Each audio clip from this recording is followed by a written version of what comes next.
we've got to talk about, as we think, before we get to our solution, we've got to talk about what is going on in the brain and look at addiction in the brain.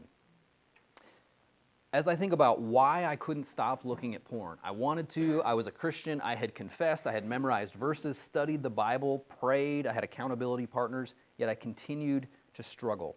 But as I said before, our solution to this has primarily been, here's some verses, let's pray for you, send you on your way. But we say with an alcoholic, we wouldn't do that because we realize we're battling a serious brain addiction. As we look at pornography in the brain, think more about a cocaine addict than you would just someone who's looking at a few pictures, because what's going on in the brain is going to be very similar to that. Now, the bad news is I am not a neurologist, but I Googled some stuff, so I'm feeling like more than confident to go ahead and jump into some neuroscience with you guys. So we'll go ahead and do that. I'm going to quote Michael Cusick in his book, Surfing for God, and Cusick says this about brain and addiction. He says, every time a person views porn or eventually even thinks about porn, the burst of dopamine strengthens the connection between cells. The stronger the connection, the easier it becomes to cells to communicate on that path. The idea of the brain changing itself is called neuroplasticity. Whether learning to ski, learning to speak a foreign language, or looking at porn, the more we use a neural pathway, the more our brain changes, making the pathway stronger. So we've got to talk about this idea of neuroplasticity. Now, the layman's term for this is we used to think the brain was static. It could not change. The idea you cannot teach an old dog new tricks. Modern brain research has turned that on its head. Our brains are plastic. They can change even at an old age. So the good news is for a porn addict, the brain can change. But the bad news is it's a lot easier to change and develop a bad habit. So when we think of a neural pathway, that is, think about a path through a field. The more you walk that path, the easier it becomes, the more defined it becomes, the weeds are pushed out of the way. And so when we have a repetitive addictive behavior like pornography that has a chemical release in the brain, the more you do that, the more you want it. The pathway grows stronger. The brain begins to crave and anticipate the high that it gets from pornography. And making matters worse, what's going on in our brain, and forgive my oversimplification of brain science, the front of our brain, our prefrontal cortex, is where we do all our logical processing.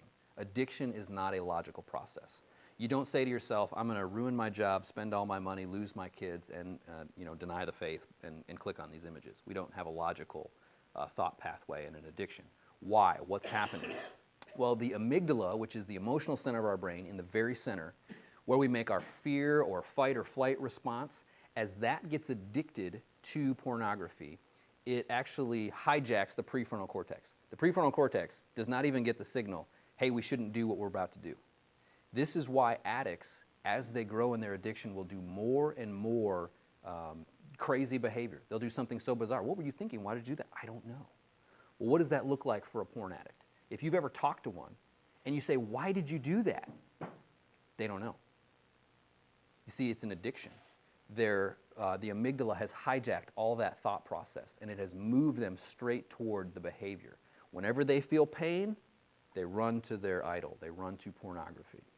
So what does that mean? That means that what we have here is a brain problem. We have a significant brain problem. This is why, thanks for sharing that, here's some verses, I'll pray for you, is not an effective solution to addiction. We know that. What do they need? They need a detox. If we are going to see porn addicts get help, they will need a period of detox. If you read Surfing for God, Michael Cusick, he's going to recommend 90 days. I've heard 90 days, I've heard 6 months. Either way, we know there must be a period of detox for the brain to even begin to function in that logical way that it was before the addiction. So what does this mean? This means Paul was right. We can go back a few thousand years when Paul said, do not be conformed to this world, but be transformed by the renewing of your mind.